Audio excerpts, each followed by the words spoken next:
Discussions in this show are for entertainment and educational purposes only and should not be construed as specific recommendations or investment advice. Always consult with your investment professional before making important investment decisions. Securities offered through registered representatives of Cambridge Investment Research, Inc., a broker-dealer and member of FINRA and SIPC. Advisory services through Cambridge Investment Research Advisors, Inc., a registered investment advisor. Cambridge and neither SmartPro Financial nor Bridgeway Wealth are affiliated.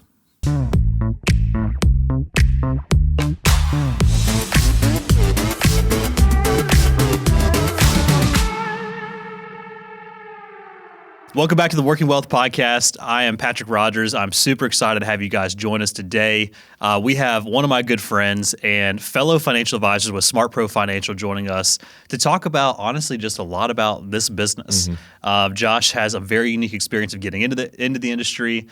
We've worked together collaboratively, I guess the right word, with different clients and different cases and things like that over the years. And competitively, yeah. Life's a journey. Life's a competition. If you're not first, you're last, that kind of stuff. Yep. Who's first right now? I don't know. Oh, Depends on. All right, we'll see. Bigger book or who charges more? We'll see. Oh, man. You had to go there, didn't you? No, but I'm super excited to have you on today. So tell us a little bit about your background, what got you into being a financial advisor, and we'll just start from there. Sure. So I never thought to be a financial advisor. Grew up in a house with my dad was a second career pastor. So he went into the ministry when I was 4 years old. At the time, he took the lowest student paying United Methodist appointment in the state in the middle of nowhere outside of Greenwood, South Carolina. My mom was recovering from just having had my middle brother a couple of months before that, and she had broken her leg. So she was in a cast up to her hip, moved into the middle of nowhere in the woods for my dad to basically go from making a good job salary as a screen printer, as part owner of a screen printing business. And now she is unemployed, raising a 4-year-old and a 4-month-old, and in a cast up to her hip. So, money was tight. Trying to figure out how to grow money wasn't an option.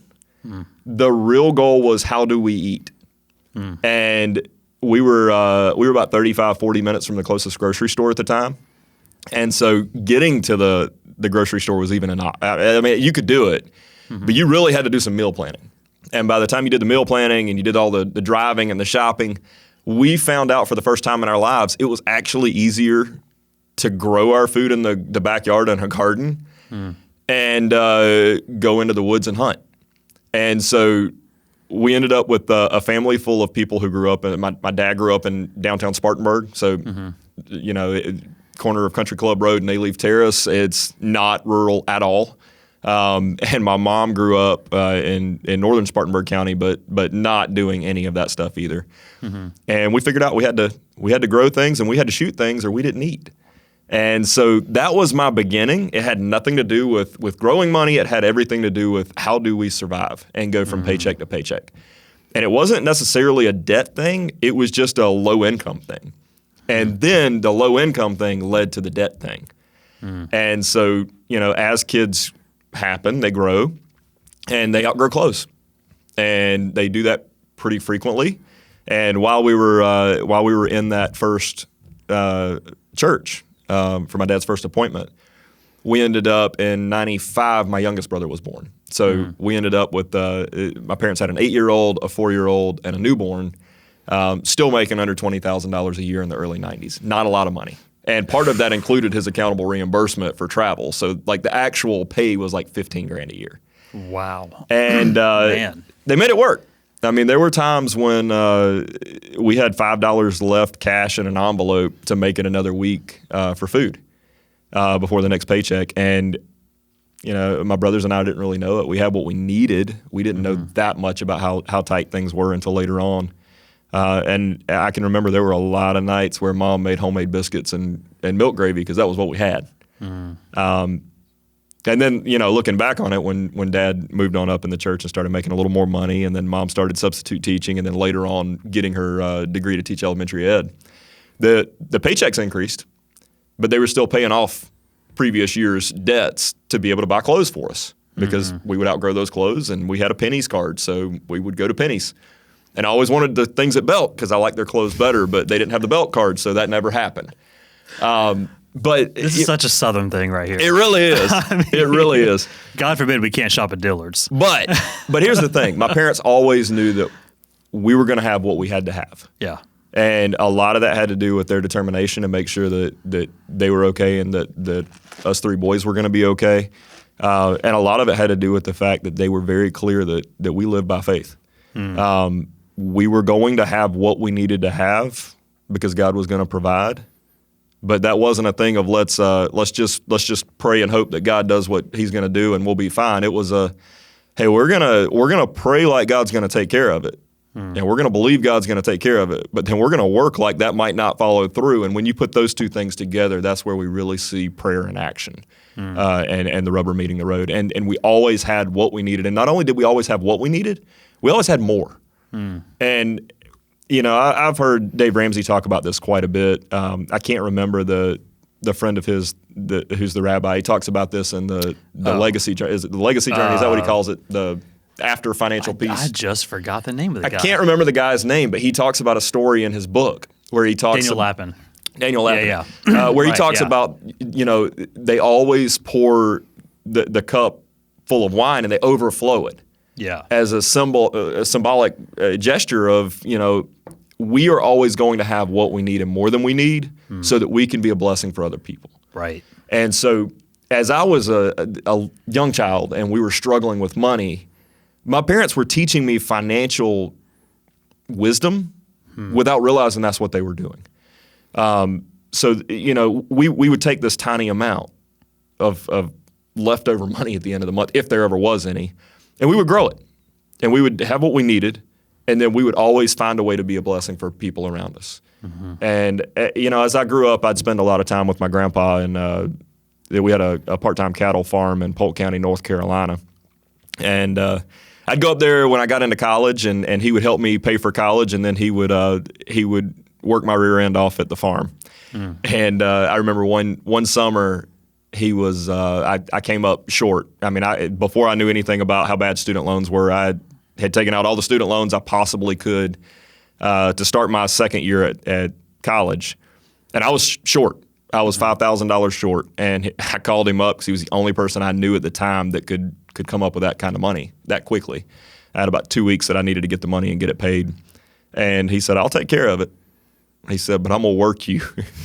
In some colorful languages. Yeah. He let me know he was going to work me into the ground. This is Appalachia language. This right was there. This was Dean Spake language. I don't even know if this was Appalachia, but I love it. But I got up there and he had a fence that he needed to have moved.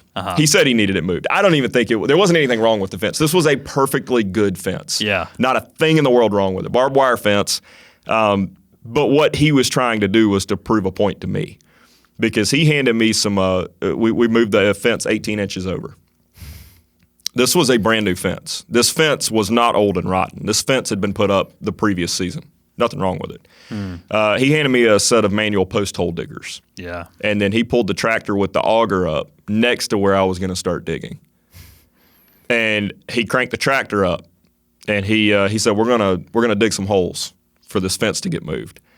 And he turned the tractor on.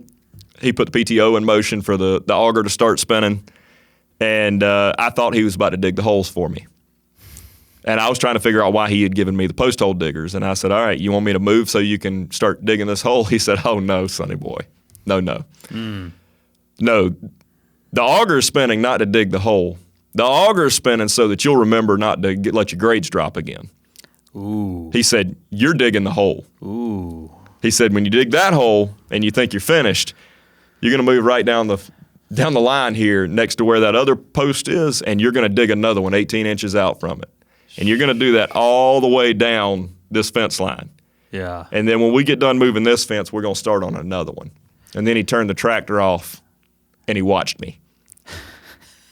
And let me tell you, there was a lot of wisdom that was coming from that man during the time I was digging those holes. Yeah. Needless to say, I got my student loans paid off down the road, but I didn't go any deeper either because I got my scholarships back the next semester. Right. Done. Yeah, I went from a solid So- C student to a solid A student the rest of the time there. So that's a good clarification. So you mentioned the student loans going into Yeah. year 2. So you had scholarships. Yeah. Scholarships went away, Yep. or got reduced, and then you had to get them back. Yeah. Gotcha. Yep. Okay. Yep. So Man. it was the freshman So- year was hard. Yeah. Sophomore year was even harder because I had to work that much harder to get everything back, and I yeah. never looked back. Right. So thinking about that, right? That's I feel like we could spend several episodes and many hours going through the different nuances of just the upbringing side, Yep. all those things, and maybe we'll do that Yeah. down the road, right? But like, I think that to look at that where Yep. you came from, right? Because everybody has a story.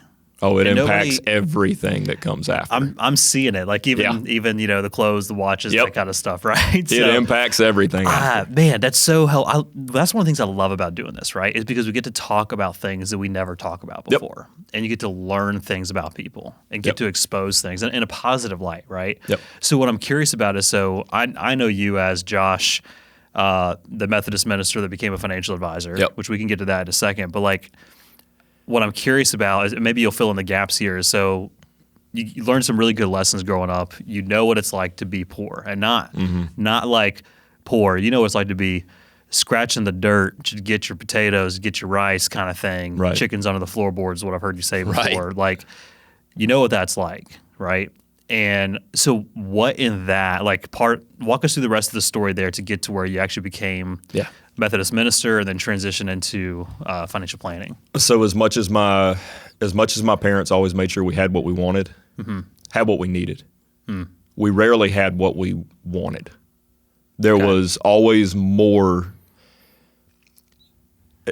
My mom has used the phrase on me, I have a champagne taste on a beer budget more times than I can count. Yeah, I love it. And I knew one day I was going to be in the champagne world.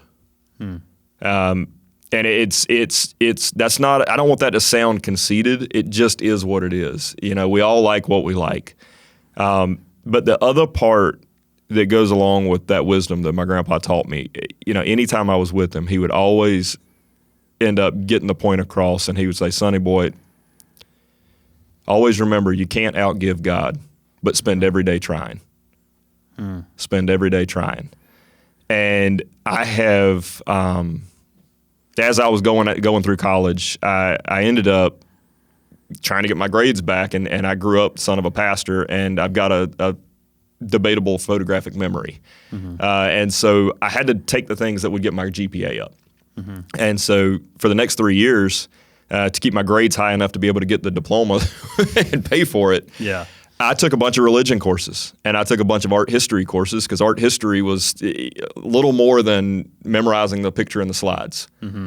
And it was a great GPA booster. So I ended up, after 4 years in college, with a degree in a degree in religion and a minor in art history. And you can't do but two things with that, and that's teach or preach. That's right. And I didn't want to preach because I knew what my dad had gone through growing up doing that. So I wanted to be a professor of New Testament religion.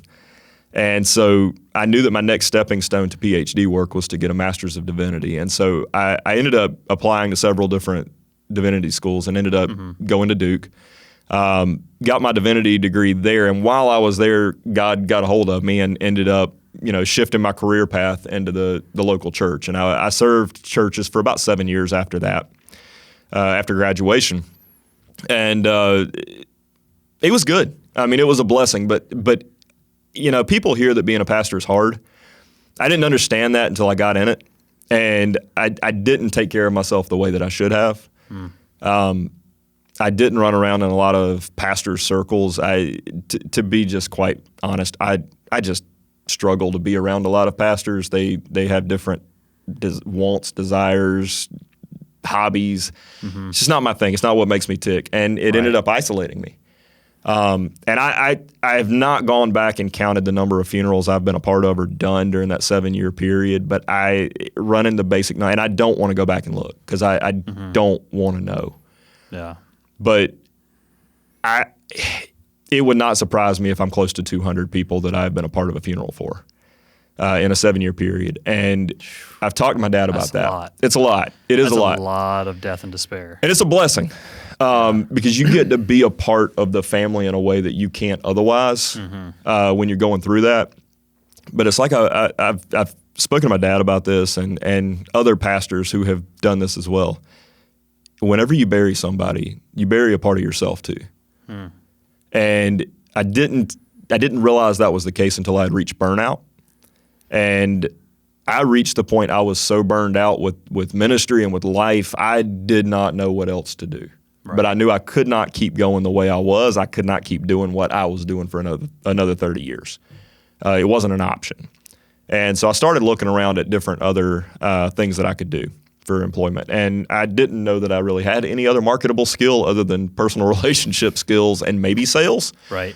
And, being a preacher is not selling faith. You can't really sell faith, but it's similar translatable skills. Right. That's unless you're like a TV preacher, right? Yeah, and I would argue that's not faith. That's a different thing. Yeah, I know. Maybe, I know. but yeah, should throw that in there though. But all that to say, I was looking for anything else. So I joined a Rotary club in the town just to kind of kill some time because I was bored. Ended up meeting another financial advisor in the area, and we started talking a little bit. And I also during that time started teaching Financial Peace University in the community. I love money. I love stewardship. I love seeing money as a tool that can benefit other people. And I was running into a problem in my churches that people needed money to take care of things, to put roofs over the homeless's head, to pay power bills for people that were missing paychecks, to be a blessing for kids at Christmas. Like there are so many different things you can do with money other than just show off and be flashy and be a butthead. I mean, right. you can. It is a tool.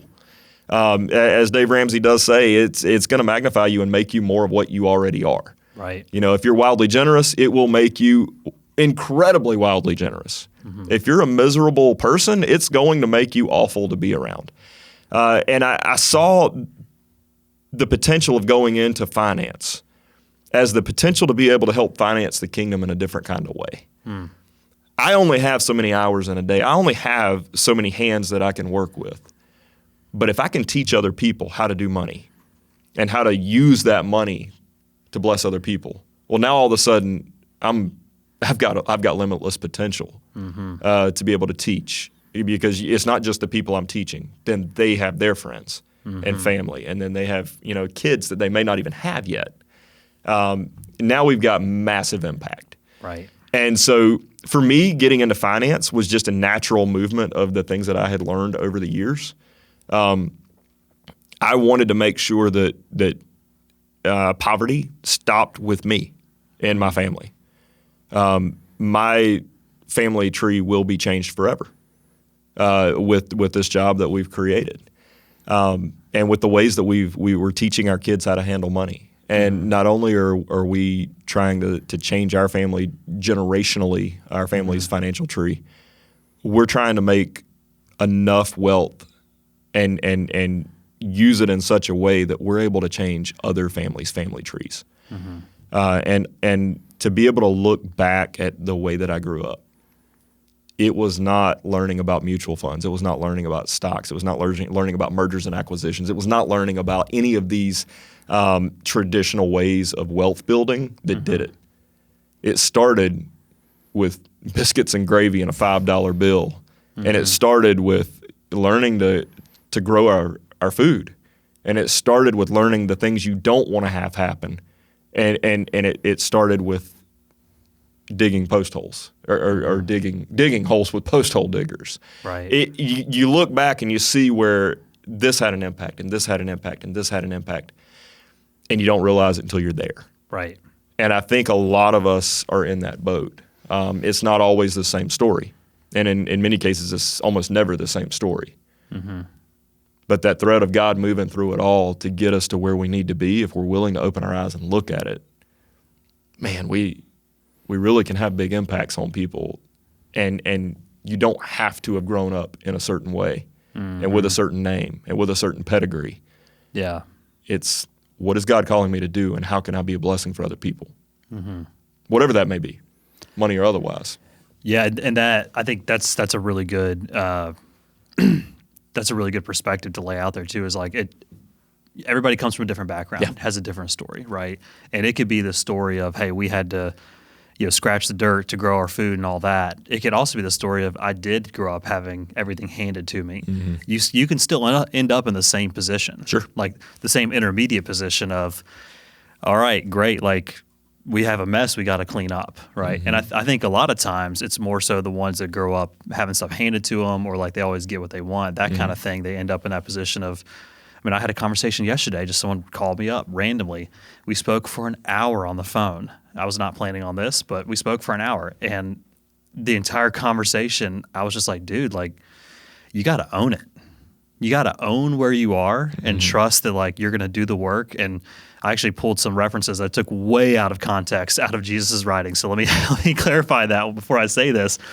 But I basically said, hey man, like, God's going to provide the worms for the birds, but they got to get out of the nest. Yeah. Like you got to get up and go out and do it. And whatever commentary we get about that, I could care less. It's not wrong. It's not wrong in my opinion. I've seen the benefit, but Right. but I think the big picture here is like, wherever you've been dealt the cards, right? Whatever that looks like, whether it's self-inflicted for the most part or if it's life-inflicted, it really doesn't matter, because it's all about what you do next. Yep. And what that next path is. Understanding first and foremost, it's really not about what you do next. Right. It's about what God does next. Right. But it is about, are you in the right headspace? Are you in the right heart posture to see and receive the blessing that can be given to you so you can have that impact and the influence? I think the thing that you said right there really struck home was, we are, whether you've been given that stuff from an early age or not. And I think in a lot of cases, God He knows the way that we operate. If I had grown up that way, I would be a miserable, horrible human being probably right now. If I would have grown up in a wealthy household and just got more wealth, I needed to know what it's like to be humbled from the start. Right. You can ask anybody that knows me or anybody in my family. I need that, and still need that pretty regularly. That humbling. Most successful people do. I'll say that. But it's also recognizing the way that you operate as an individual, and as long as you know yourself, as long as you know where your pitfalls are, you know what to be aware of. Right. And so, I think one of the other things that we don't typically hear a lot about on here, not just this podcast, but just in general, is how important your choice of spouse is. Oh yeah. When it comes to that. Oh yeah. I've got a tremendous partner in life. Allie keeps me grounded, and I don't just say that flippantly. When I start getting too big for my britches, she'll call me on it real quick. But she also trusts me, with regard to business and with regard to our personal, household finances, the way we raise our kids, like all that sort of stuff. It makes such a big impact. I've spoken with other financial advisors, other small business owners, and maybe they didn't choose as well. And it makes not only their business, whether it suffers or not, it doesn't grow in the way that it could. As quickly as it could, or at all, or they just struggle at home on the personal side and become isolated, and then that becomes a massively detrimental impact on their business, really on everything that they're involved in. So it's a Working Wealth podcast, great, but I think a big part of that is, who are we surrounding ourselves with, who's pouring into us, right? Who's calling us on our stuff. Who's supporting us when a lot of times we're not even sure ourselves if we can accomplish what it is we're setting out to do. But that's huge. We've got to pull together, not be running opposite directions. Right. Well, and I want to dig into that more, because I feel like there's so many nuggets we can pull from here. But thinking about your backstory and what got you into the industry, and like, I know you personally in a pretty good way, right?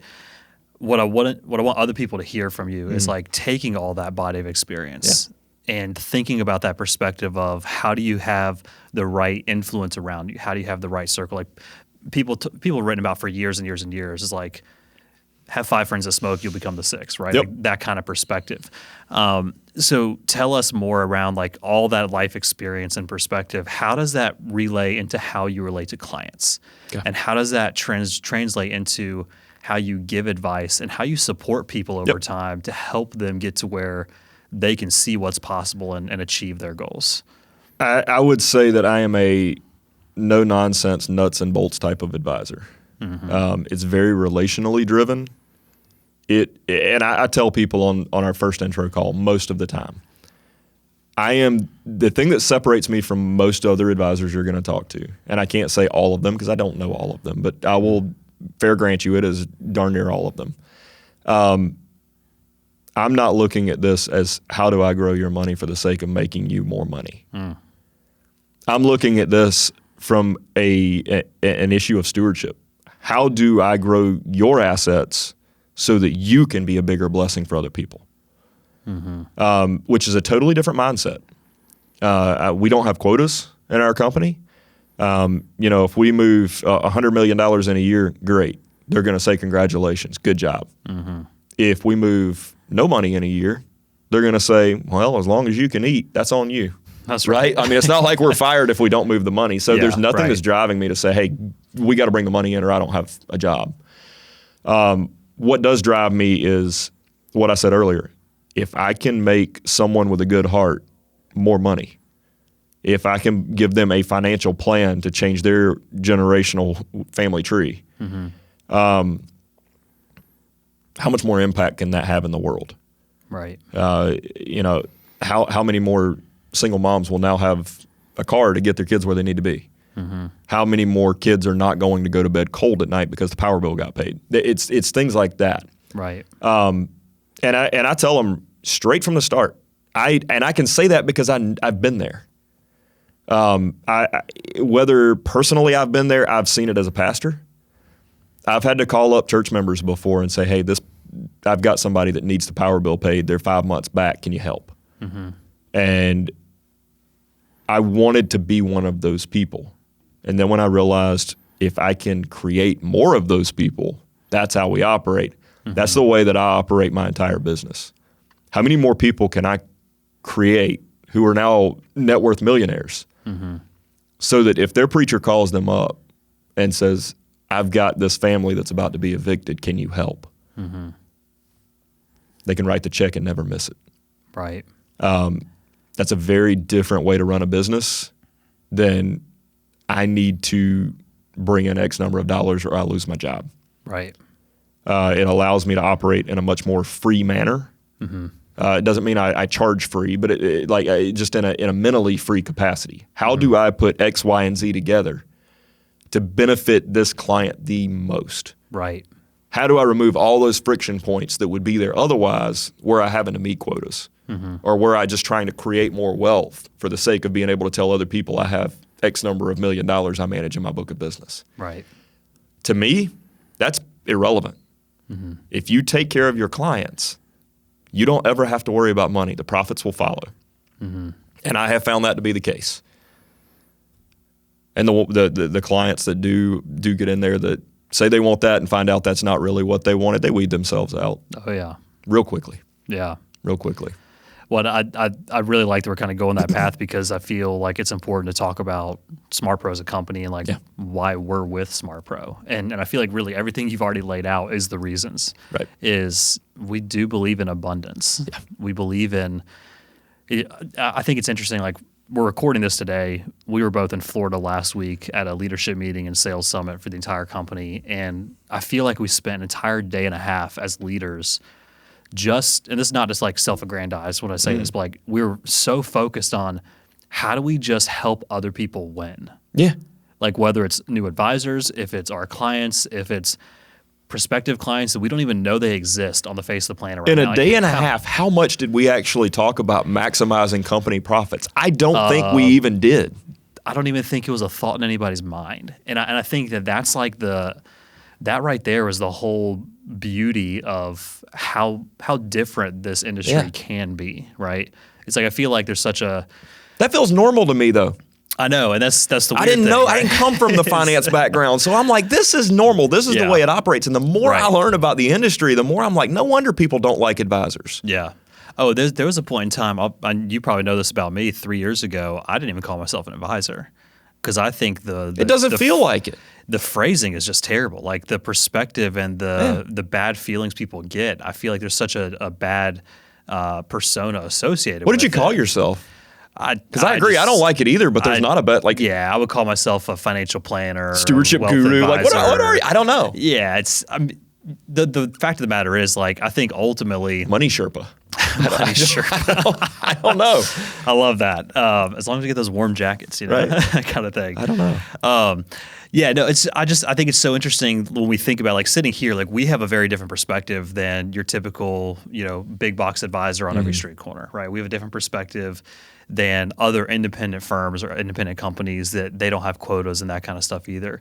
I feel like for us at SmartPro, and especially for us here in Greenville, South Carolina, in the Southeast region, everybody here, with our company at least, we just operate with that perspective and that mindset of abundance. Yeah. Like, yeah, obviously I want to make a profit. Obviously this is a business. I want to provide for my family. But I feel like more times than not, when I'm having those initial conversations or trying to figure out, hey, like, what's the best, planning fee arrangement and things like that, it's such a, for me at least, it's an internal battle of like, well, hey, like, what's fair for me? What's fair for them, right? Like, where can we meet in the middle? And maybe I take a little bit of sacrifice to help them get progress going forward. Right. Because that's ultimately what leads to that impact and influence. It is. Right? If I can, be a little bit more generous up front in terms of how we need to engage, and then you can see the benefit and actually progress in such a way that it just pays off for everybody down the road, not just this relationship, but all the other relationships in your life. Yeah. Like, to me, that's a win, right? One of the advisors that worked for us for a while, or worked with us for a while, when I was coming on as a new advisor, I had a conversation with him, and I've kind of kept this in the back of my head the whole time I've worked, because you'll run across those clients that you're like, this is not going to be profitable for another 180 years. Yeah. And I will be dead and gone by the time it's ever profitable, bringing them on as a client. But he said, you've got to have some clients that feed your wallet, and you've got to have some clients that feed your soul. That's right. And when I run across those clients and I'm like, there is not one way in the world I can ever make this profitable with this client. That's usually when I get really generous really quickly.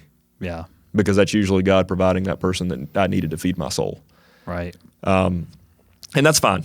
That's fine. We're to a point now that we can do that, and it's not taking food off our table. But if it's putting food on their table, then that's a big deal. That's the win right there. That's the win. Yeah.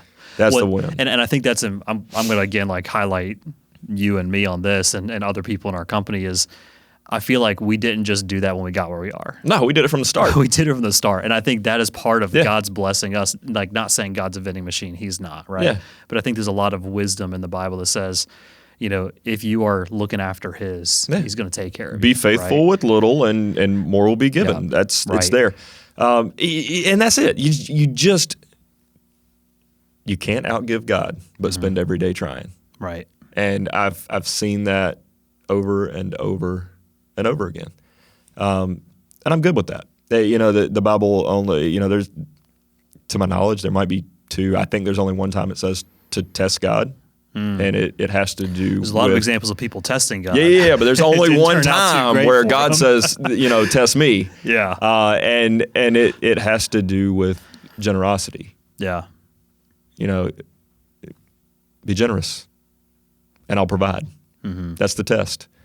And I've never seen God not be faithful, and so I've got no reason to not be generous. Yeah. And I run my business that way. I run my life that way. Sometimes I mess up, and usually when I mess up, it's expensive. It's because I wasn't generous. Which is the irony of the situation, right? Yeah. Yeah. So now that's. But you're right. Our company is very much in that camp of generosity. And most of the time when we have a company-wide meeting, we have those weekly, multiple times a week sometimes, the term abundance mindset, that phrase, comes into play most of the time. Yeah. I don't know that I'd work with a company that didn't. Yeah. Maybe for the sake of Derek, that's our corporate jargon we have. Right. Abundance mindset. Right. The abundance. But it's true. Yeah. We don't say it. We live it. Right. We live it. So taking that and relaying it to how you actually interact with clients, right? Yeah. Is one of the things I love about you is the way that you can be so direct and no nonsense. Oh. And in a way that Yeah. like it'll make you like get a little bit of whiplash and realize, oh my gosh, like he's exactly right. If you had to give like a very, very quick synopsis of what it takes for people to succeed in the financial journey and like the kind of things that you relay to people, like 3 bullet points, what does that look like for you? You have to be honest with yourself. Okay. You have to know where, again, I've said it before, where your pitfalls are. Mm-hmm. And we're talking about at this point with finances, where are your budget pitfalls? Right. You got to budget. You got to budget, and you got to be honest with yourself. You can lie to yourself. You can lie to your spouse. You cannot lie to a budget. The numbers are the numbers. So you got to have a budget, and you got to be honest with yourself. The other thing you need to do is you've got to have some self-control. And the third thing is you got to have a destination.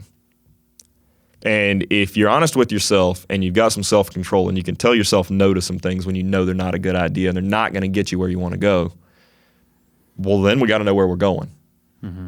And maybe those things aren't in order, but those are the 3 things that you've got to have. If you don't have a destination, we're growing wealth for the sake of growing wealth with no plan, no why. You got to have a why. Right. And that why dictates where you're going to go. And that's one of the exercises I walk everybody through when they become a client. I tell them, if you work with me, you're going to end up with a lot more money than you started. It is just the law of numbers. And I don't want you to look down one day and realize you're holding a stick of dynamite and you don't know what to do with dynamite. Dynamite is an incredible tool. And I said this to one of my clients yesterday when I was doing a review. I said, we ran their financial plan, realized that he is going to be a decamillionaire if he sticks with it. There you go. It's going to be probably another 15 to 20 years before he reaches that point. He is going to be a decamillionaire. And he just started tearing up. And his wife looked at him and said, what are you tearing up about? And he said, I was just a little boy on the plains of Kansas growing up doing like similar story to me. He said, I never thought this was possible. And I said, it's what money does when you have discipline. He started this years ago, putting a little bit away. And when you have discipline and you have time and compound interest and you've got a destination, you're good. But the thing that I told him, I said, you've seen these numbers now.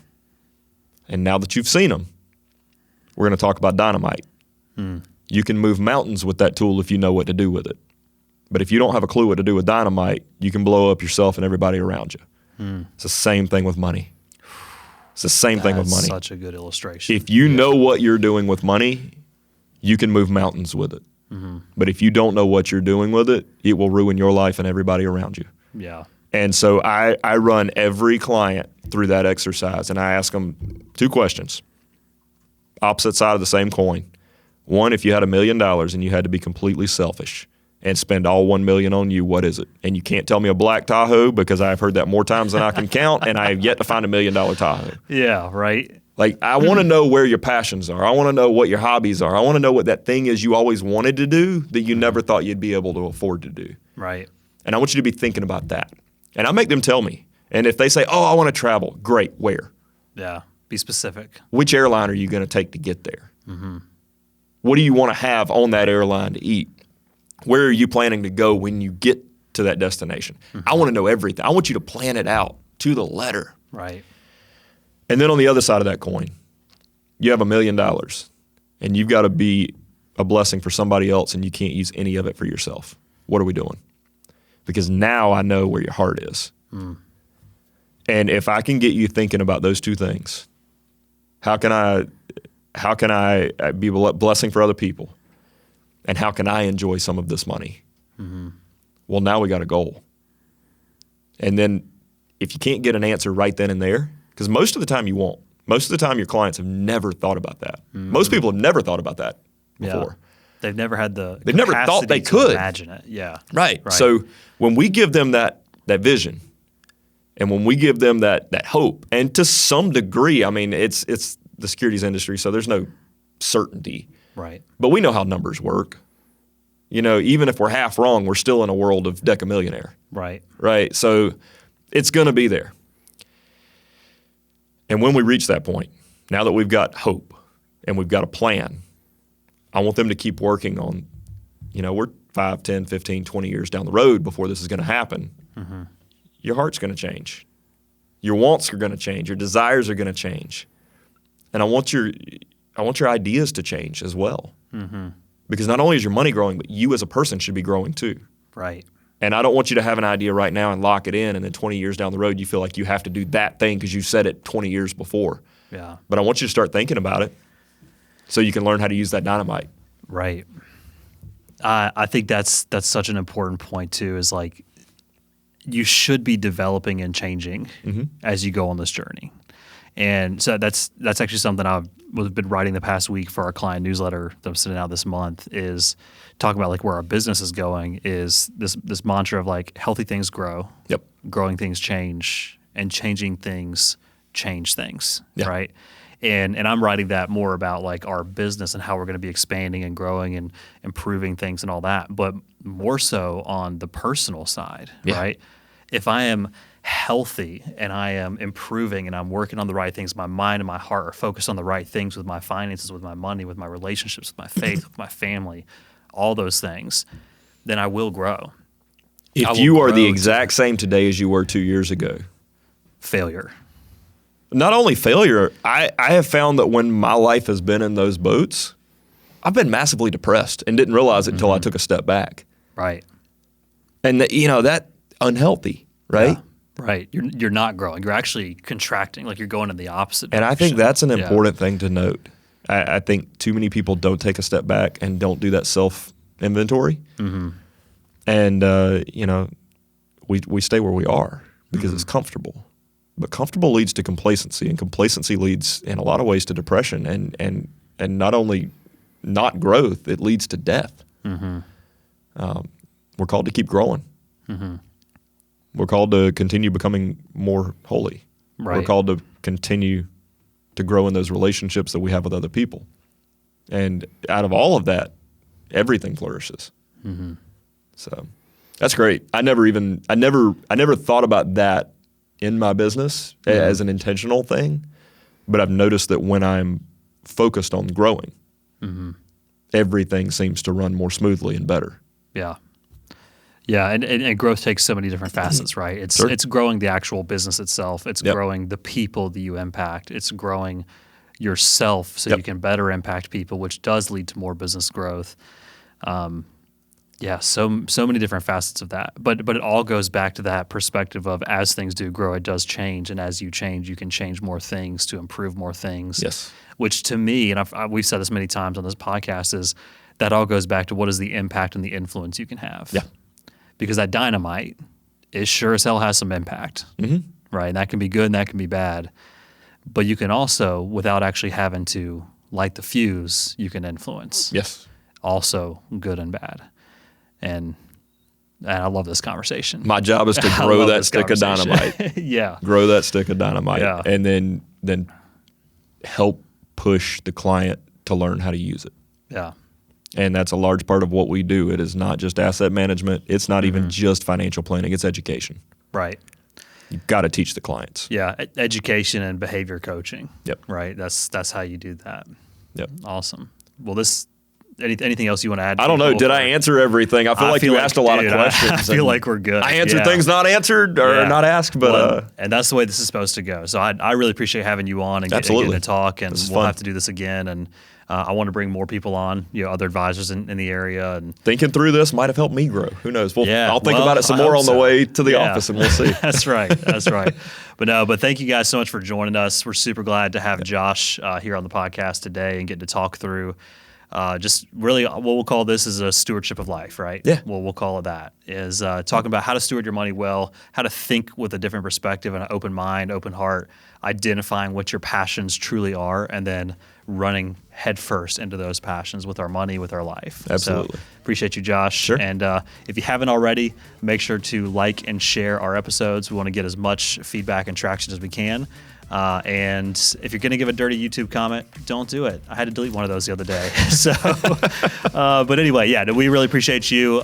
Please share the show, and we'll be back with you next time. All right. Thanks.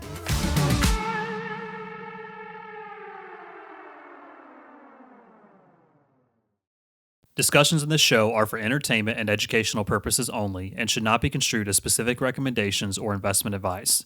Always consult with your investment professional before making important investment decisions. Securities offered through registered representatives of Cambridge Investment Research, Inc., a broker-dealer and member of FINRA and SIPC. Advisory services through Cambridge Investment Research Advisors, Inc., a registered investment advisor. Cambridge and neither SmartPro Financial nor Bridgeway Wealth are affiliated.